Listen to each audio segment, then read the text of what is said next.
네, 그러면 이쪽에서 또 들고양이 감독님이시죠? 들고양이 윤솔민 감독님부터 자기소개와 함께 관객분들께 인사 말씀 부탁드리겠습니다. 안녕하세요. 이번엔 들고양이를 연출한 윤솔빈이라고 합니다. 반갑습니다.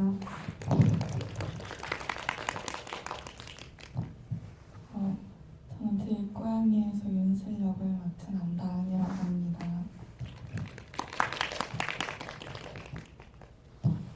저는 들고양이에서 재윤 역을 맡았던 장혜금입니다. 안녕하세요. 저는 파란나라 연출한 김영글입니다. 반갑습니다.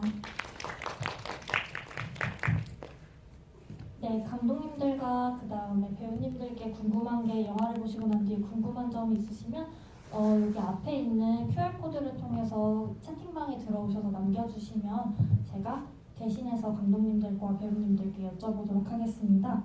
이제 영화를 보신 관객분들의 질문이 들어오기 전에 제가 먼저 궁금한 부분을 감독님들과 배우분들께 여쭤보도록 하겠습니다. 그러면 적극적으로 들어오셔서 질문 남겨주시면 감사하겠습니다. 가장 먼저 들고양이 윤솔빈 감독님께 질문 드리도록 하겠습니다. 들고양이는 재혼 가정에서 살고 있는 주인공 윤슬의 감정을 중심으로 서사가 진행이 됩니다.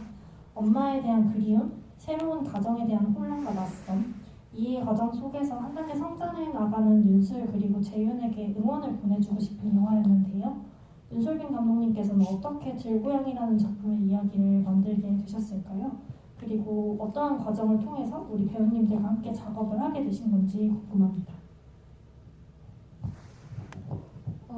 일단 들고양이는 제가 영화과를 나왔는데 거기서 작품을 찍었어야 돼서 어떤 거를 찍을까 고민을 하다가 가족에 대해서 생각을 하고 싶었어요. 가족이 그냥 법적으로 가족이라고 묶인 게 가족이 아니잖아요. 진정한 가족의 의미는 무엇인가 생각하면서 전혀 다른 가정에서 살다가 가족이 지금 막 된 시점에서 어떻게 가족이 이루어지는지 그거를 이야기를 한번 그려보고 싶었고 두 분 배우님은 제가 평소에 그냥 단편 영화나 독립 영화 보면서 너무 좋아했던 분들이라 제가 개인적으로 따로 먼저 연락을 드리게 되었습니다. 배우님들은 윤sol빈 감독님이 들고양이 처음에 제안하셨을 때 시나리오 주시면서 역할 제안하셨을 때 어떠셨을까요? 안다은 배우님부터 말씀해 주시겠어요? 저는 시나리오 딱 받아서 읽었을 때 일단 내용도 너무 재밌었고 되게 해보고 싶다는 이 역할을 되게 연기해보고 싶다는 생각이 가장 먼저 들었던 것 같습니다. 저는 이런 역할을 처음 해보는 것 같아서 일단 너무 해보고 싶었고 고양이가 나온다는 점에서 정말 기뻐서 하게 되었습니다. 그러면 우리 두 분 배우님들께 또 질문을 드릴게요. 두 분 배우님 모두 독립영화 안에서 활발한 활동을 이어나가고 계십니다. 저는 2017년 셔틀런이라는 영화를 통해서 안다은 배우님을 처음 알게 되었고 제 꽃이라는 영화를 통해서 장혜금 배우님을 처음 알게 됐습니다. 두 배우님들의 성장 과정에 맞춰서 이제 그 나이대에 할 수 있는 이야기를 담은 작품 속에서 연기를 계속해서 볼 수 있다는 게 감회가 새로웠습니다. 그래서 들고양이에서 윤슬과 재윤은 재혼 과정을 통해 가족이 되었다는 같은 상황이지만 각자가 가진 아픔과 혼란스러움에 대해서 다른 결로 표현하는 인물들이라고 느껴졌습니다. 안다은 배우님은 윤슬이라는 캐릭터를, 장혜금 배우님은 재윤이라는 캐릭터를 연기하시면서 윤슬과 재윤이 가진 아픔과 혼란스러움을 연기할 때 어떤 부분을 중점으로 두셨을지 궁금합니다. 혹시 이번에는 장혜금 배우님부터 말씀해 주시죠. 저는 엄마랑 같이 사는 친구인데 이제 언니도 있고 아빠도 생겼으니까 좀 더 이제 아픔이 가실 거야 이러면서 괜찮으시겠지 이런 식으로 좀 더 언니한테 잘해주고 아빠한테도 좀 더 친근하게 연기했던 것 같아요. 저는 이제 윤슬이라는 역은 물론 이제 새로 생긴 엄마나 동생한테 뭔가 친해지고 싶기도 하고 다가가고 싶은 마음이 없는 건 아니지만 아직은 엄마를 잃었다는 좀 그런 아픔이 다 가시지 않았고 그렇기 때문에 선뜻 다가가지 못하고 조금 멀리 하려는 그런 점을 중점으로 해서 연기를 했던 것 같습니다. 네, 그러면 이번에는 파란 나라의 김연결 감독님께 여쭤보도록 하겠습니다. 김연결 감독님에 대해서 제가 찾아보면서 인상 깊었던 것이 파편적으로 흩어져 있는 역사적, 문화적 이미지들을 어떻게 동시대의 이야기로 독해하고 거기에 응할 것인가 하는 질문이다. 하나의 사물로부터 인간사의 흔적과 기록되지 않은 역사의 빈틈을 상상하고 추적하는 일에 오래전부터 관심을 가져왔다라는 소개글을 읽었습니다. 이제 파란 나라는 이런 김연결 감독님의 정체성과 제가 생각하기엔 딱 부합하는 작품이 아닐까라는 생각이 들었는데요. 파란 나라는 서울시립 남서울미술관이라는 건물의 기록을 중심으로 예술적 역사 쓰기의 방식을 시도한 작품입니다. 서울시립 남서울미술관의 역사와 사회적 이슈를 중심축으로 서술하고 있는데 아카이빙된 자료들을 어떠한 기준을 두고 구성을 하셨는지 궁금합니다. 네, 인용해주신 문구가 제가 이제 미술 작가로 제가 활동을 하고 있는데 이제 포트폴리오 같은 거 만들 때 작가 소개 이런 걸로 주로 이제 쓰는 그런 문구인데요. 여기서 들으니까 좀 쑥스럽네요. 근데 저는 기본적으로 뭔가를 새롭게 이제 창작한다라는 개념보다는 기존에 무수하게 널려 있는 이제 그런 수많은 이미지들과 텍스트들이 기존에 있는데 그것들을 어떻게 다시 읽게 만들 것인가 이런 거에 좀 관심이 있는 사람인 것 같고요. 그래서 당연히 이제 영상을 만들 때도 그런 푸티지를 굉장히 많이 활용하는 것 같아요. 근데 남서울 시립미술관 같은 경우에는 그 공간에 대한 그 건축물에 대한 작업을 이제 해주십사 요청을 받았고 리서치를 하는 과정에서 굉장히 많은 자료들을 이제 손에 넣게 됐는데 질문해주신 대로 어떻게 이거를 선별해서 어디까지 쓸 것인지가 사실은 굉장히 어려웠던 것 같아요. 근데 저한테는 사실 그 건물이 위치한 사당이라는 공간이 아주 예전에 제가 이제 읽었던 좋은 연구자님의 사당동 더하기 25라는 지금 다큐멘터리로도 나왔지만요.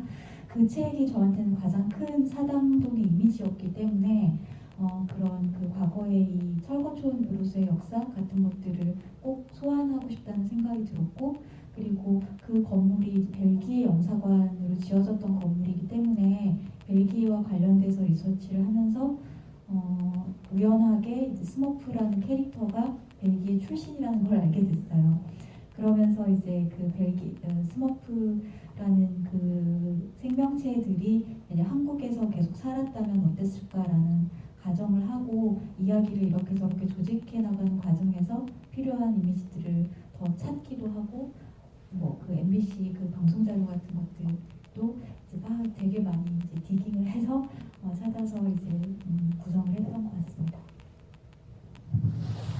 감독님께서 말씀해주신 것처럼 서울시립 남서울미술관이 전 벨기에 영사관이었다는 역사 사실과 더불어서 벨기에에서 탄생한 스머프라는 캐릭터가 등장하는 것과 이제 스머프의 나레이션이 또 불어로 진행되는 맥락이 되게 흥미롭습니다. 그래서 파란 나라의 이야기를 스머프라는 캐릭터를 통해서 특별히 이 캐릭터를 통해서 풀어나가게 된 이유가 있을까요, 감독님? 방금 얘기했듯이 사실 시작은 되게 우연적으로 좀 맞닥뜨리게 된 것인데 제가 옛날부터 스머프에 좀 관심이 있긴 했어요. 만화가 여러 가지 썰들이 있었잖아요. 이제 이 만화가 되게 공산주의를 이렇게 표방하는 만화다 해서부터 물론 작가는 부정했는데 이제 그런 여러 가지 루머들이 있고 그리고 그 캐릭터들이 되게 다양한 캐릭터들이 이제 똑같은 옷을 입고 공유 경제를 이제 진행하면서 한 마을에서 일을 하면서 사는 것과 서로 동지처럼 이렇게 지내는 이런 것들이 되게 이제 공동체라는 거에 대해서 좀 새로운 상상을 하게 만드는 되게 흥미로운 만화 캐릭터라고 생각을 하고 있었어요. 근데 이제 사당이라는 공간을 역사적으로 다시 되짚어 보면서 한국 사회에서 이렇게 존재했지만 몫을 빼앗겼던 그런 존재들을 얘기하는 데 있어서 되게 좋겠다 그런 생각이 들어서 적극적으로 주인공으로 활용을 해봤습니다. 관객분이 이제 주신 질문도 함께 이제 김은글 감독님께 드리도록 하겠습니다. 관객분께서 질문을 주셨는데요. 레오폴트 2세가 등장할 때 가가멜 테마 중 하나인 미완성 교향곡을 삽입하셔서 가가멜을 러프하게 상징한 게 아닐까 지레짐작했는데요. 그 외엔 또 다른 가가멜 곡인 세라자데는 쓰지 않으시고 프로코피예프 곡을 여럿 넣으셨던데 배경음악 선택이 감독님의 어떤 취향이신 것인지 이제 궁금하시다고 질문 남겨주셨습니다. 네, 음악에 굉장히 조예가 있는 분의 질문인 것 같아요. 저는 사실 이제 클래식 음악에 조예가 깊지는 못하고 이거를 이제 리서치하고 찾아보다 보니까 스머프 만화가 진행될 때 나오는 등장음악들이 테마곡들이 다 클래식 음악이라는 걸 알게 됐어요.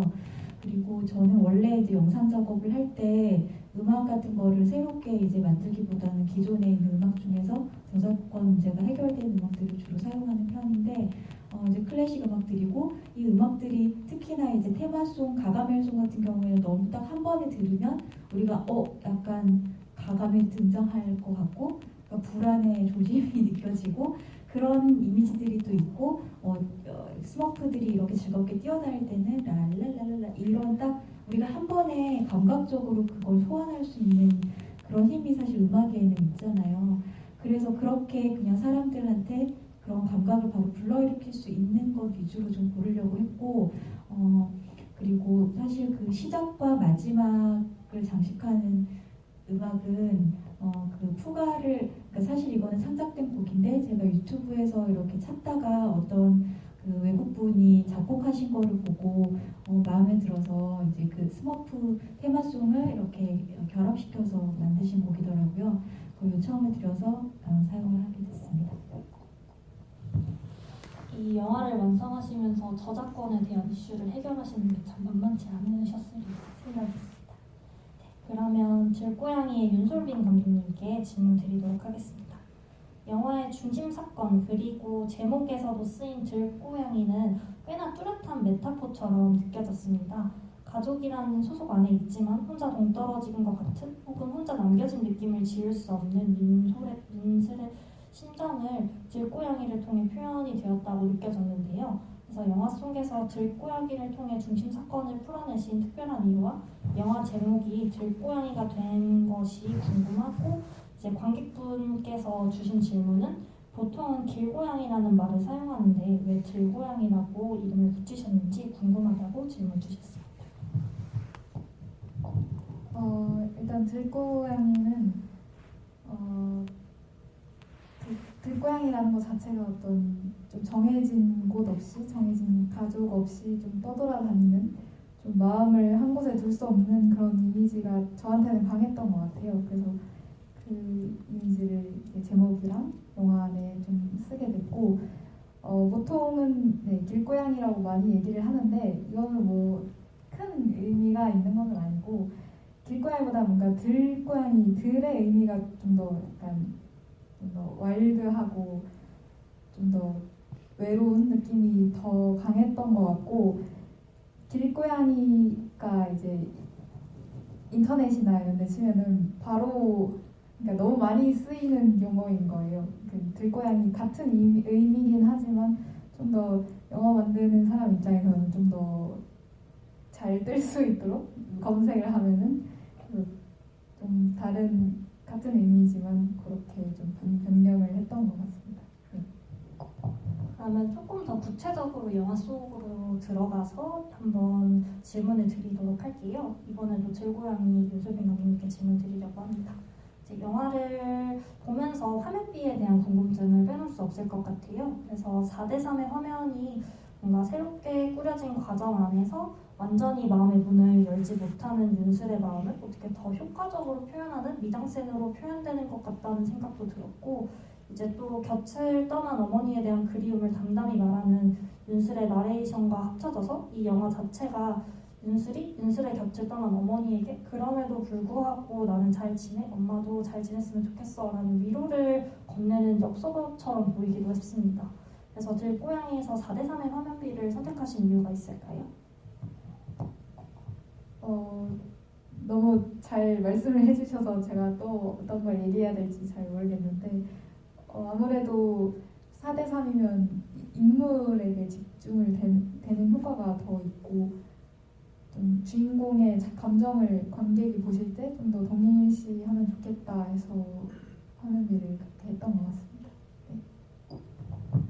이제 또 배우님들께 제가 질문을 드리도록 하겠습니다. 이제 들고양이에서 윤슬의 손수건은 윤슬과 재윤의 감정을 잘 보여주는 하나의 소재인데요. 손수건이 나온 씬에서 윤슬과 재윤을 연기하신 우리 배우님들의 감정이 좀 궁금했습니다. 그래서 안다은 배우님께서는 첫 번째 손수건은 윤슬이 고양이에게 이제 그렇게 자기가 아끼던 손수건을 건넬 때 동생이 이제 빨아서 향기가 날아가는 것조차 싫어했었는데 그렇게 싫어하던 윤슬이 고양이에게는 선뜻 손수건을 건네주었을 때 감정은 어땠을지 궁금하고요. 장혜근 배우님께는 나를 항상 차갑게 대하는 윤슬의 손수건을 손빨래 해주었을 때의 감정, 그리고 돌연 윤슬이 나에게 화를 냈을 때 어떤 감정을 느꼈는지, 그리고 마지막으로 그렇게 아끼던 윤슬이 재윤에게 손수건을 건넸을 때 엄마가 남긴 손수건이라는 것을 알게 되었을 때 윤슬과 재윤은 둘 다 어떤 마음이었는지, 어떻게 이런 장면들을 보시고 생각을 하시고 연기를 하셨는지 궁금합니다. 안다은 배우님부터 말씀해주세요. 일단 윤슬은 그 고양이를 보면서 좀 뭔가 자기의 처지와 비슷하다는 생각을 갖고 있는데, 그래서 어떻게 보면 들고양이도 뭔가 가족을 잃고 혼자 있는 모습을 보고서 자기가 아끼던 손수건이었지만 그 손수건은 뭔가 떠난 엄마를 대신한다는 생각을 갖고 있었는데, 그래서 그 고양이한테도 뭔가 그 대신할 만한 그런 손수건을 건네주고 싶다는 생각으로 줬다고 생각하면서 연기를 했던 것 같습니다. 손수건을 빨아줄 때 더러워진 손수건을 이제 언니랑 더 친해지기 위해서 열심히 빨았는데 언니가 화를 내니까 정말 나는 좋은 의미에서 한 건데 그렇게 해서 약간 기분 나빴을 것 같다고 생각해서 되게 그런 식으로 연기를 했었고, 손수건을 딱 밤에 받았을 때 약간 언니한테 미안하기도 하고 왠지 되게 미안했었던 것 같아요. 두 배우님들 모두 독립 장단편 영화에서 되게 다양한 배우님들과 함께 호흡을 맞추셨잖아요. 이번에 들고양이를 촬영하시면서 서로 이제 붙어서 촬영하는 씬들이 그래도 꽤 많았잖아요. 그래서 두 분은 어떻게 호흡을 좀 맞추면서 촬영을 하셨을까요?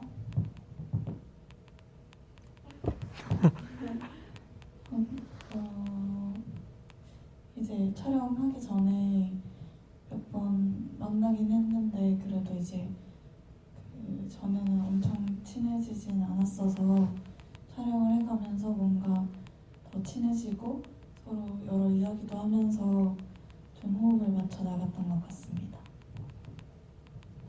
네, 오늘 처음에 만났을 때 저희 둘이 되게 낯을 엄청 가려가지고 약간 많이 친하진 않았는데 촬영하면서 많이 이야기하고 대사도 많이 맞춰보면서 친해졌었던 것 같아요. 네, 감사합니다. 그러면 또 김영길 감독님께 질문 드리겠습니다.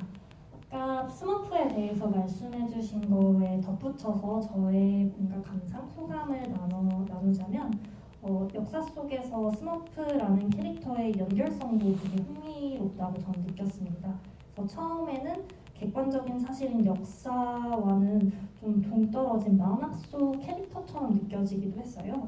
근데 나레이션에 나타난 말 중에 더 이상 술을 마시지 않으면 콧노래를 흥얼거리지 않는 스머프가 되고 모자만을 흔적으로 남긴 채 노동자, 철거민 때로는 집회 진입자 그리고 이런 스머프들의 확장은 뭔가 뿌리내린 터전의 개발과 발전에 따라 이동할 수밖에 없는 길거리 곳곳에 있는 길고양이들을 거쳐서 곧 근현대사를 살아가고 있는 우리의 모습처럼 좀 보이기도 했습니다.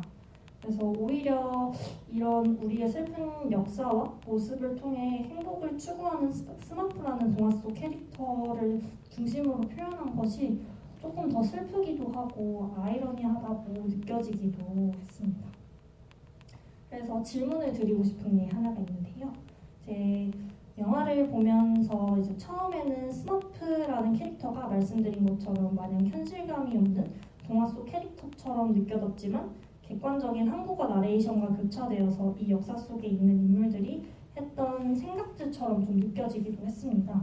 그래서 이런 스머프들이 이야기하는 불어 나레이션은 벨기에 동화 파랑새에서 나온 것으로 알고 있는데요. 어떻게 파랑새라는 동화의 이야기를 영화 속에 넣게 되셨는지, 파랑새의 이야기 속에 어떤 것을 기준으로 나레이션을 또 가지고 오게 되셨는지 궁금합니다. 네, 잘 방금 정리해 주신 것처럼 그러니까 사실은 그 스머프라는 존재가 누구도 될 수 있는 한국 현대사 속에서 그렇게 내몰려진 사람이 사실은 특정한 누군가가 아니라 상황에 따라서 나도 될 수 있는 그런 거를 얘기하고 싶었고 그런 행복을 계속 쫓아가는데 행복하지 않은 그런 근데 이후에 인간을 얘기하려다 보니까 스머프를 사용했고 그리고 그런 주제를 사실 얘기하고 있는 파랑새라는 우리가 어렸을 때부터 알던 희곡이잖아요 사실. 근데 그게 생각이 나서 다 찾아봤는데 그것도 벨기에 사람이더라고요. 그걸 만든 사람이. 그래서 사실 불어를 사용한 거는 둘 다 이제 불어권이기도 한데 이제 스머프들이 한국으로 와서 이제 타국에서 살아가지만 자신들의 머릿속에 있는 그런 대화는 원래 고국의 언어로 하면 좋겠다 이런 생각이 들어서 파랑새 희곡에 나오는 대사들을 발췌하고 조금 바꿔서 사용을 한 거고요. 그리고 그들은 그렇게 이제 한국 사회에서 한국인의 일부가 되어서 살아가면서 그런 생각을 이제 할 텐데 사실은 이 나레이션을 하는 주체는 나레이션 제가 했는데요. 이제 나레이션을 하는 주체는 처음에는 그냥 이제 그런 감독이든 아니면 어떤 화자가 객관적으로 서술을 하는 것처럼 느껴지지만 마지막에 가서는 이제 짐작을 하신 분도 있겠지만 스머프에 나오는 아즈라엘인가요? 고양이잖아요. 그들도 이제 마찬가지로 한국에 넘어와서 여기에서 이제 길고양이 일부로 살아가고 있다 이런 식으로 제가 구성을 한 것인데 그게 이제 명확하게 명시적으로 드러나진 않지만 어느 순간 갑자기 이 말을 하는 주체가 또 다른 그런 이름 없는 어떤 존재들이야 이렇게 보여지기를 바랬고 그래서 이제 길고양이들이 하는 말처럼 들려지기를 바랬던 것 같아요.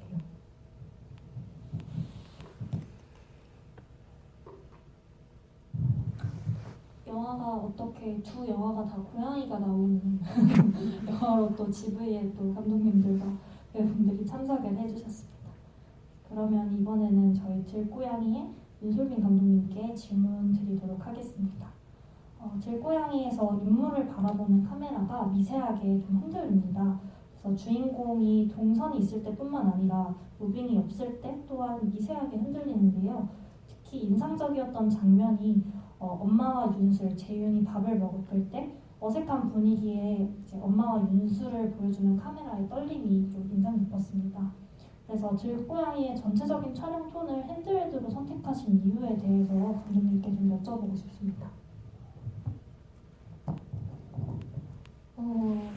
일단 제가 레퍼런스로 삼았던 게 다르덴 형제의 아들이라는 영화인데 거기서 핸드헬드로 인물을 쭉 따라가는 촬영 방식을 쓰거든요. 그게 일단 좋아서 가져오고자 하는 것도 있었고 아무래도 핸드헬드랑 롱테이크로 쓰면 좀 더 현실적이고 이 인물을 끊기지 않고 그 감정을 쭉 따라갈 수 있을 것 같았어요. 그래서 그 방식을 좀 더 썼던 것 같고 미세한 흔들림은 제가 막 그렇게 의도한 건 아니었지만 이제 핸들드로 하는 과정에서 저희 쪽 실수도 있었을 것 같고 그 촬영장의 여러 분위기에서 여러 합쳐져서 나왔던 것 같아요.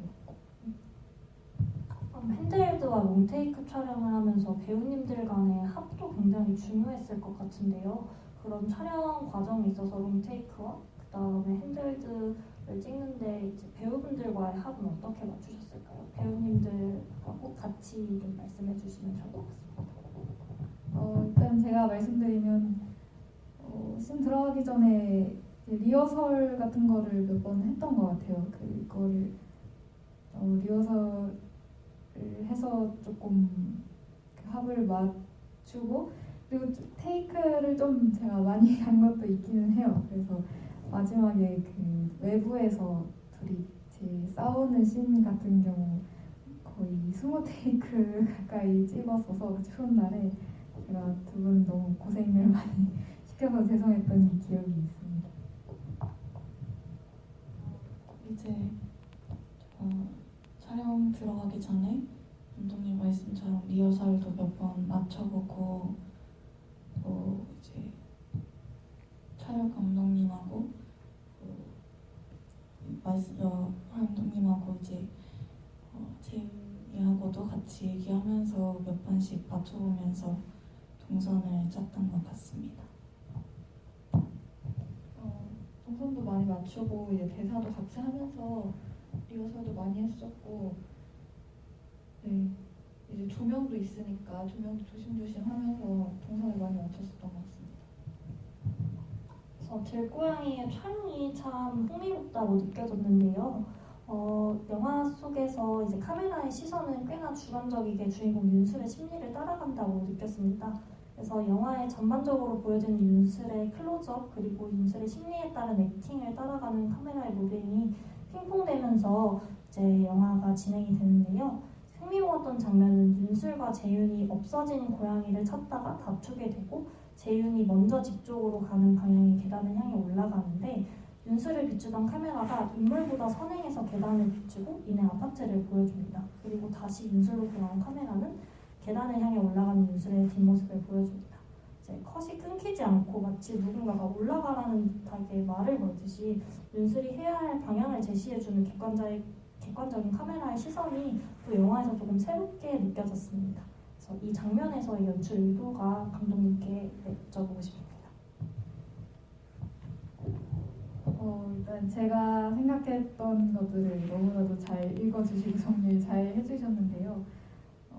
윤슬은 되게 어떻게 보면 수동적인 인물이거든요. 이 집에 온 것도 자신의 의지가 아닌데 오게 된 거고 계속 자기는 아직 마음의 문을 열지 않았는데 계속 뭔가 해야만 하는 그런 입장이란 말이에요. 그래서 결국에 이 가기 싫은데 같은 한 집에 가야 한다는 거, 그 길을 알려주는 게 계속 이제 주인공의 인물을 알려주는 그런 거를 좀 많이 생각을 했던 것 같아요. 그 상황과 환경을 좀 보여주려고 했습니다. 그러면 이제 또 파란 나라의 김영길 감독님께 또 질문 드리도록 하겠습니다. 이제 파란색이라는 색이 가진 의미가 영화 속에서 점차 변화한다고 느껴졌습니다. 그래서 행복을 상징하는 파란 스머프와 행복을 상징하는 파란색. 그렇지만 영화 후반부에서의 파란색의 의미는 시위대의 파란 옷, 파란 물줄기 등으로 그 의미가 점차 변화하는데요. 영화의 제목조차 파란 나라입니다. 그래서 이런 행복과 슬픔을 모두 담은 파란색의 나라들을 표현했기에 감독님께서 파란 나라로 이 영화의 제목을 붙이신 게 아닐까라고 생각을 해봤는데요. 영화의 제목을 파란 나라로 결정하신 이유가 궁금합니다. 네, 정리를 너무 잘 해주셔가지고 다 맞고요. 그러니까 정말 그 파란색이라는 것이 예전에 상징하고 있었던 어떤 느낌이 그 파랑새라는 희곡이 나온 이유도 그런 거라고 생각을 하는데요. 그 파랑새라는 게 되게 희망적이고 어딘가에 있을, 내 옆에는 없지만 어딘가에는 있을 행복, 이런 것으로 묘사가 되고 있는데, 근데 우리한테 그 색깔뿐이 아니라 여러 가지 개념들 있잖아요. 뭐 자유라든지 행복이라든지 이런 것들도 사실은 시대에 따라서 계속 그 실체가 좀 바뀌는 것 같아요. 이름은 똑같이 쓰일지라도 그게 계속 모습을 바뀌고 있는데, 그런 거를 좀 표현할 수 있는 메타포로서 파란색을 사용했던 것 같고, 그 전체를 다 아우르는 제목을 고민하다가 사실 그냥 무난하게 파란 나라로 선택을 했습니다. 뭔가 이런 영화 안에서 다양한 레이어가 있는데 이것들이 묶이는 지점들이 정말 인상 깊은 것 같습니다. 또 이거를 찾아보는 재미도 있으실 것 같고, 관객분들이 영화 보시고 GV 들으시면서 이런 것들에 대해서 더 이해하고 영화를 한 번 더 즐기실 수 있는 계기가 된 것 같아서 좋다고, 너무 재밌다고 생각합니다. 그러면 또 파란 나라의 김연결 감독님께 질문을 드리고 싶은데요. 감독님의 이야기를 들으면서 파란 나라가 근현대사의 이야기의 이제 다양한 레이어와 표현 방식을 통해 쭉 매듭이 지어졌다는 생각이 들었습니다. 그래서 서울시립 남서울미술관에 대한 역사가 주축이 되는 것이지만 파란 나라는 궁극적으로 뭔가 이 이야기에 대한 키워드는 좀 행복이 아닐까라는 생각을 해봤는데요. 행복을 추구하는 스머프와 파랑새, 이제 그런 것들을 통해서 뭔가 더 이런 생각을 하게 된 것 같습니다. 그래서 감독님께서는 파란 나라를 통해 관객분들께 가장 전달하고 싶었던 메시지는 어떤 것이었을까요? 제가 그 공간에 처음 가봤을 때 굉장히 되게 부자스럽고 되게 신기하다는 느낌을 받았어요. 거기가 그 사당역 굉장히 번화가에 막 술집이랑 막 당구장이랑 카페랑 이런 것들이 막 있는 번화한 곳인데, 되게 고색창연한 유럽풍 건물이 뜬금없이 거기에 딱 한 채 딱 서 있는 거예요. 근데 나중에 이제 그 리서치를 해보고 이 건물의 역사를 파보니 왜 그런지 이제 이해가 되고, 근데 그런 게 사실 이 건물만 그런 게 아니라 우리의 삶의 대부분의 것들이 그런 식으로 어떤 이상한 역사를 가지고 그 흔적만 남은 채로 있는 것 같아요. 그래서 그런 거를 저는 이런 어떤 아까 예술적 역사 쓰기라고 너무 거창하게 좋은 말 해주셔가지고 좀 창피했는데요. 그러니까 어쨌든 다른 방식으로 역사를 쓰는 것, 그런 거를 저는 계속 영상으로 해보고 싶은 것 같고, 그런 식으로 주변에 있는 되게 익숙한 어떤 공간이나 사물 같은 것들을 계속 조금 다시 보게 만드는 그런 작업을 하고자 합니다. 네, 그래서 최근에 제가 되게 인상 깊게 보았던 것은 김연결 감독님의 파란 나라뿐만 아니라 이제 정여름 감독님의 그라야에 주둔하는 시인이나 김복도를 보면서 이제 어떤 공간과 그것에 얽힌 역사에 대해서 다시금 해석하고 이야기하는 방식에 대해서 되게 흥미롭게 따라갔던 것 같아요. 그래서 개인적으로 좀 궁금한 것은 그라야에 주둔하는 시인과 그 파란 나라가 같이 GV한 것으로 알고 있는데, 그 같이 GV를 하면서 좀 재밌었던 부분들이 있었을까요? 공통된 맥락이 좀 있는 영화다 보니까. 네, 사실 지금 좀 시기가 좀 지나서 정확히 기억나진 않는데, 저희가 좀 여러 군데에서 좀 같은 섹션으로 묶였던 적이 있었던 것 같아요. 그리고 같이 영화를 보니까 정말 그 어쨌든 공간을 다시 읽는 방식이라던가, 그리고 보이는 것과 보이지 않는 것의 어떤 관계, 이런 것들을 좀 비슷하게 얘기하는 측면이 있어서 관심사가 닿아 있는 면에서 되게 흥미로웠고요. 그리고 기억나는 거는 정여름 감독님이랑 둘 다 어쨌든 기존 푸티지라든지 아니면은 이제 기존에 있는 어떤 것들을 많이 끌어들여서 그런 그 이제 문화적인 어떤 요소들을 이렇게 가져와서 사용을 해야 되다 보니까 저작권 문제를 해결하는데 항상 되게 고민을 하고 있고 고생을 많이 했고, 그런 얘기들을 나눴던 게 좀 기억에 남습니다. 네, 감사합니다. 그러면 다시 이제 들고양이로 넘어와서 윤솔빈 감독님께 또 궁금합니다. 이제 저는 엔딩에 대한 질문을 또 드리고 싶은데요. 엄마에게 보내는 편지를 마무리 지은 윤슬의 나레이션이 끝나고 불현듯 윤슬은 창밖을 바라보고 이내 희미하게 고양이 울음소리가 들립니다. 이제 영화 속에서 윤슬과 재윤이 찾지 못한 고양이는 결국 어디로 간 것인지, 그리고 엔딩 장면에서 희미하게 들리는 고양이 소리를 통해 감독님은 이 이야기를 어떻게 매듭짓고 싶으셨던 것인지 궁금합니다. 일단 제가 생각하기로는 고양이는 결국에 못 찾은 걸로 생각을 했는데, 그 소리는 어쨌든 이게 되게 겨울이고 창문이 닫혀 있는데 소리가 나기가 어렵거든요. 그래서 저는 좀 더 상징적으로 생각을 했어요.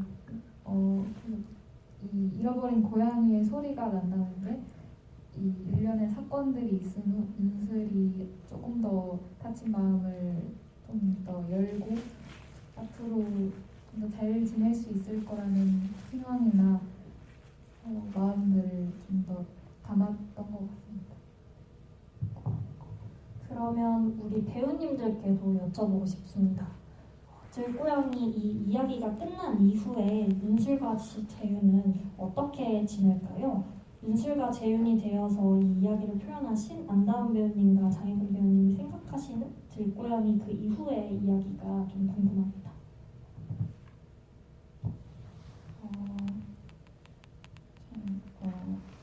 이제 어쨌든 윤슬이랑 재윤은 좀 성격도 많이 다르고 살아가는 방식도 많이 다르지만 어쨌든 그 가족이라는 공동체 안에서 서로 좀 맞춰가고 그러면서 더 잘 나중에는 또 잘 지낼 수 있지 않았을까라고 생각을 해봅니다.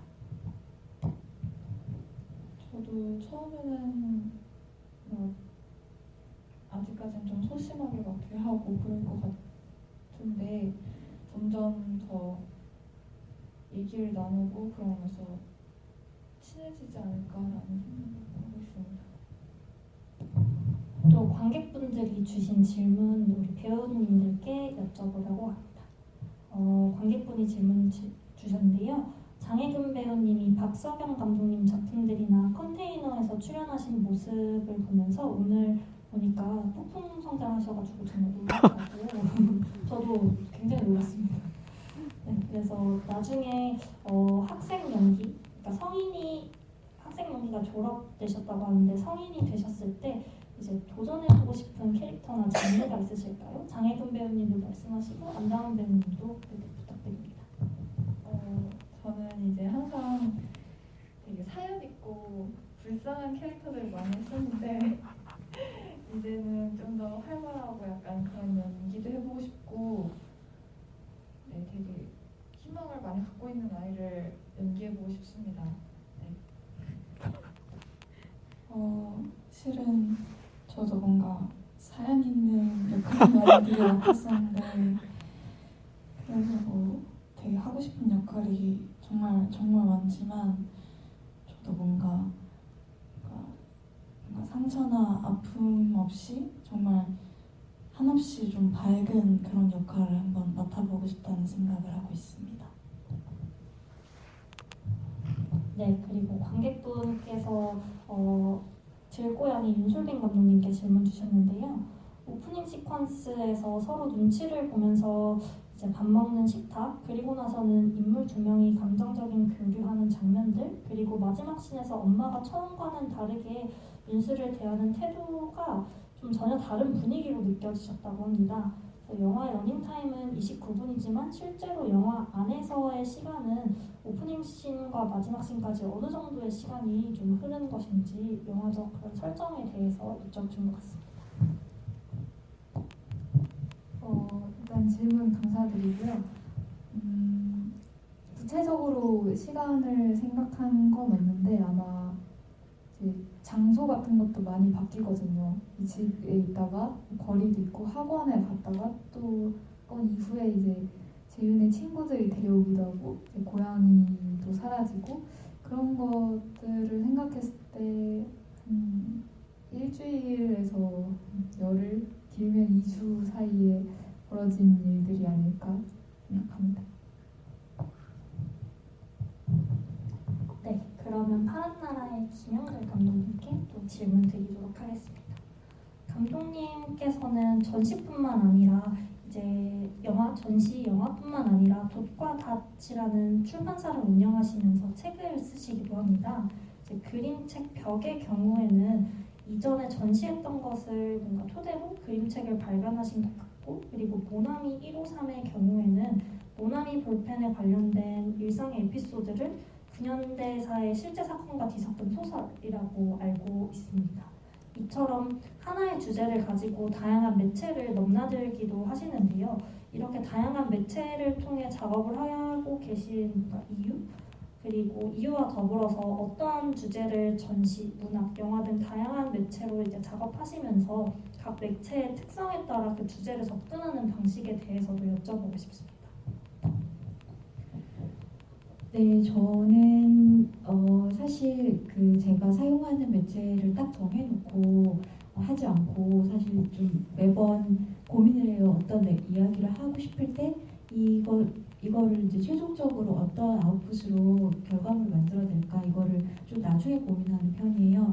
왜냐하면 저는 사실 제가 그 미대에 나오긴 했지만 그 미술 교육을 이렇게 제대로 받고 손으로 이렇게 뭔가를 만드는 것이 오랫동안 학습된 사람은 아니고 원래는 문학 전공을 했었고 그래서 사실은 저한테는 언어가 그냥 가장 익숙한 도구인 거예요. 그래서 개인적으로 제가 생각할 때는 제가 하는 모든 작업이 다 어쨌든 글을 바탕으로 하고 그거를 이제 영상으로 어떤 다른 감각들을 덧붙여서 만들거나 아니면 책이라는 형태로 이걸 정돈해서 내거나 뭐 그렇게 좀 달라지는 것 같아요. 이제 전시에서는 텍스트 설치가 될 때도 있고 그렇게 달라지는데 예를 들면 파란나라 같은 경우에도 처음에 이제 같은 이야기지만 그거를 책으로 쓸 수도 있는 거잖아요. 책으로 만들까라는 고민을 좀 하다가 아까도 잠깐 답변 드렸던 것처럼 이 이야기를 할 때는 그걸 보는 사람들이 그 순간순간 그 스머프 만화에서 느꼈던 어떤 그 기쁨이나 이렇게 두려움이나 이런 감정들을 그런 현대사의 어떤 이미지들과 겹쳐서 보여주는 게 되게 중요하겠다는 생각이 들어서 그러면 시청각적인 요소가 훨씬 중요해지잖아요. 그럴 때는 이제 영상으로 결정을 하게 되는 것 같아요. 그리고 아까 질문 주신 것 중에 그 모나미 153 연대기라는 조그만한 책이 있는데요. 그것도 처음에는 원래 PPT 프레젠테이션 형식으로 일종의 영상으로 작업을 하다가 나중에 이제 점점 이야기 구성이 결국 그렇게 이제 뭔가를 쓴다는 것, 그런 펜으로 이제 뭔가를 이야기를 기술하고 그게 역사가 되고 그걸 우리가 학습한다는 의미가 뭔가 이런 이야기로 흘러가는 거를 자각을 하고 이거는 책이라는 형태가 더 적합하겠다 이렇게 결론을 지었던 것 같습니다.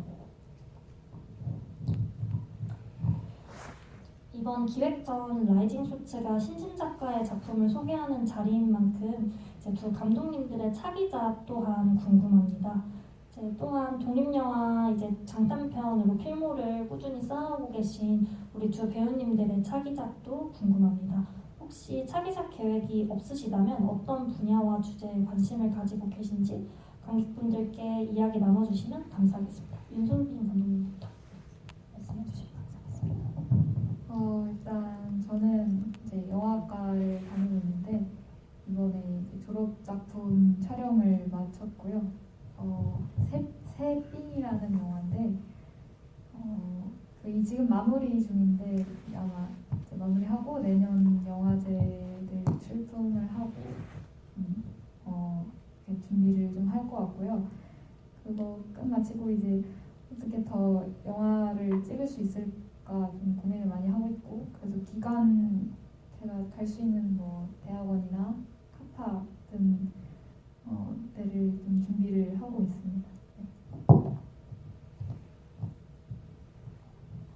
저는 이제 드라마를 하나 촬영을 하고 있긴 하고 그리고 이제 그것 외에도 그냥 되게 다양한 장르를 앞으로 시도해보고 싶다는 생각을 가지고 있습니다.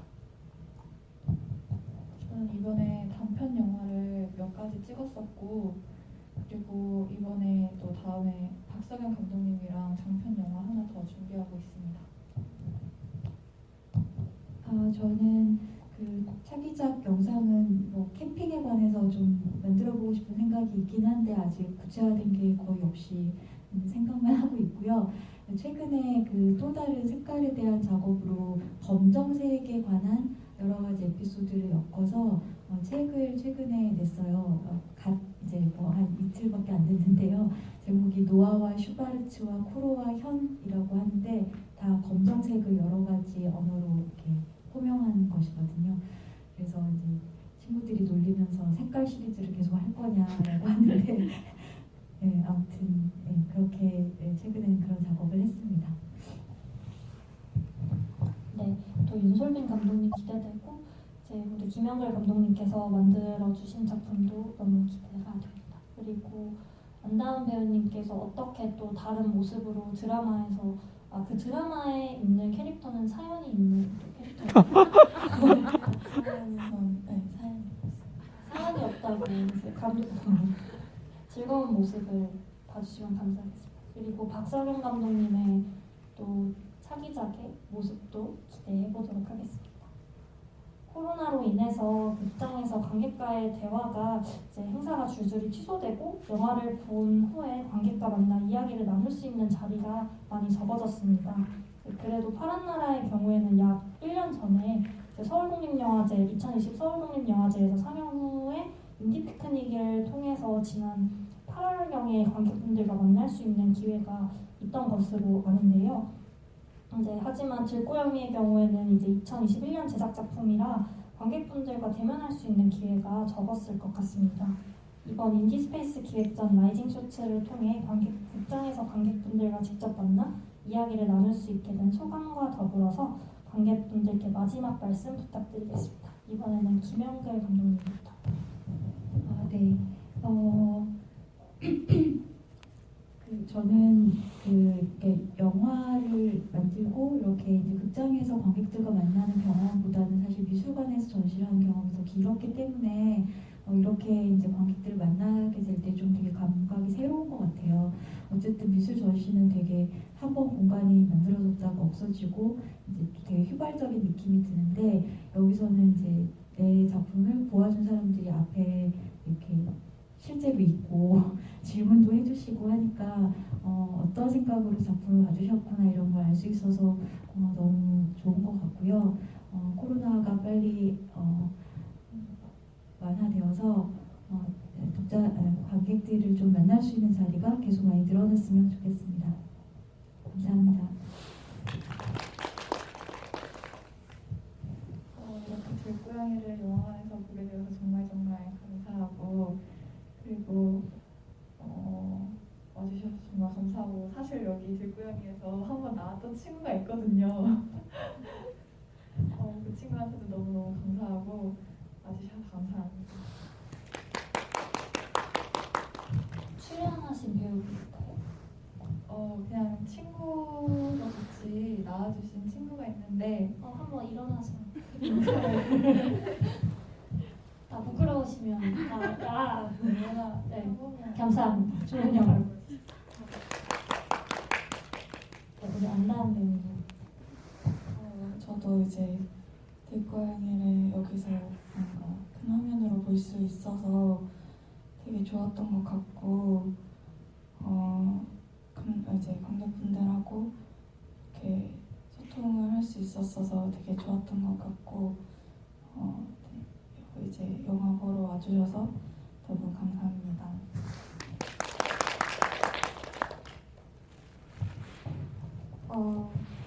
저도 이 들고양이가 좀 애정도 많이 있고 이제 보니까 아쉬움도 정말 많이 드는 작품인 것 같아요.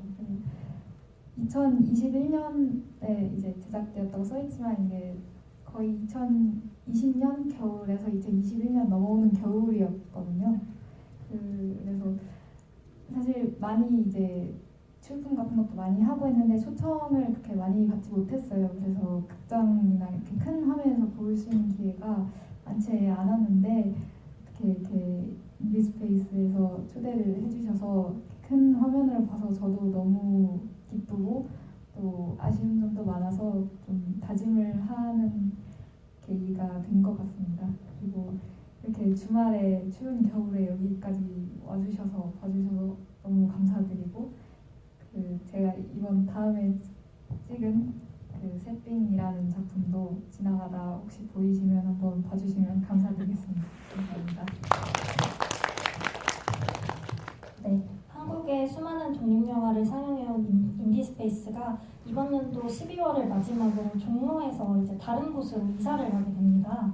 1층 인디스페이스 관객 라운지에서 인디스페이스의 그간의 모습들을 볼 수 있으니 돌아가시는 길에 이번 상영을 곱씹으시면서 종로 인디스페이스를 기억해 주시고 이제 다음 새로운 공간으로 가는 인디스페이스에 대해서 응원도 해주시면 감사하겠습니다. 그럼 저희는 이사한 새로운 공간에서 인디스페이스에서 또 다른 독립영화와 만나도록 하겠습니다. 감사합니다.